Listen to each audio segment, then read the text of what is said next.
চেনা হলেও লাগে অচেনা। আর এই কথাটা কেননা ক্যাপশনে দিয়েছি তো, এর জন্যই আগেই বলে নিলাম। হ্যাঁ, এটা কিন্তু চেনা জিনিস। বলো তো এটা কি শাক? বলো, ভালো করে একটু দেখে নাও, ভালো করে একটু দেখে নাও। না দেখে আমি বলছি না, ধাঁধা ধরছি না। মানে ধাঁধা করবো, অনেক ধাঁধার টাদা দেখছি তো এখন। মানে আমি, না না, কি বলো তো, শাকটা মানে আমাদের চেনা চেনা জিনিস, চেনা শাক। কিন্তু এইভাবে হয়তো আমি দেখাচ্ছি বলে তোমরা কেউ বুঝতে পারছো না। কিন্তু না, এই শাকটা দারুণ একটা উপকারী শাক। আর শাকটা খেতে যে এত টেস্ট, মানে না খেলে কেউ বুঝতে পারবে না। তাই এই শাকের সঙ্গে রান্না করার জন্য তো আমি আরও একটা জিনিস নিয়ে এসেছি এই গরমের দিনে, একটা দুর্দান্ত খাবার। এটা কি শাক আমি এখন একটু ধাঁধাতে রাখছি। বলো বলো, তোমরা একটু ট্রাই করো, মানে চেষ্টা করো যে। আর এই দেখো, এই যে কি বাবা, একে ধরতেই পারছি না। দেখো প্যাকেটের মধ্যে নিয়ে এসেছি। আর গরম যা পড়েছে, গরমটা তো প্রচণ্ড পড়েছে। তোমরা ভালো আছো তো? সবাই ভালো থাকো, সুন্দর থাকো, সুস্থ থাকো, আমার তো সেই প্রার্থনায় থাকবে মন থেকে। আর এই দেখো, ধরতে গেছিলাম, আর কাটা দিয়ে দেয় নাকি। এই শিঙি মাছ কাটা কিন্তু দুর্দান্ত একটা কষ্টের ব্যাপার। আর তারপরে তো ছাই নাই, কি করি বলো তো?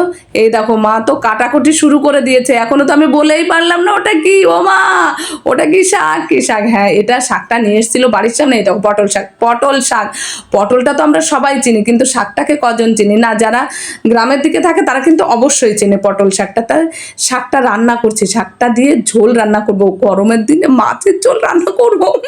আরে বুঝছো না, এই গরমে আর ভালো লাগছে না কিছু খেতে, কি করব? তার জন্যে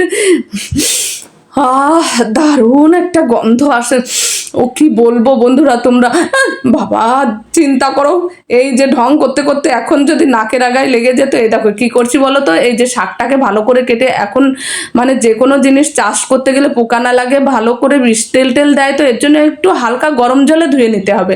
হালকা গরম জলে ধুয়ে নিলে যে বিষ তেল লাগানো থাকে ওটা, দেখতেই পাচ্ছ, একদম সুন্দর করে অল্প কটা ছেড়ে দিলাম সাদা জিরে, সুন্দর করে ছেড়ে দিলাম জিরে। দেখো মিলে গেল। তারপরে শাক কটা ভালো করে একটু গরম জলে ধুয়ে, উষ্ণ গরম জলে ধুয়ে, আর এটাকে তারপর ঠান্ডা জলে ধুয়ে একদম আলু টালু দিয়ে ভালো করে সাঁতলে তার মধ্যে মাছটা ভেজে দিয়ে দিয়েছি পাতলা ঝোল। আর কি করেছি, এই দেখো, শুধু একটাই কি হবে? আর আম দিয়ে, আমটা এরকমভাবে আলুর মতন করে কেটে আম আমুদি করেছি, আম আমুদির টক।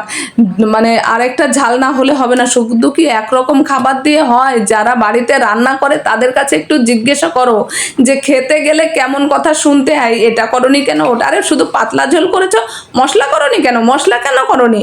আর একটু গরমের দিনে একটু টক করতে পারো না?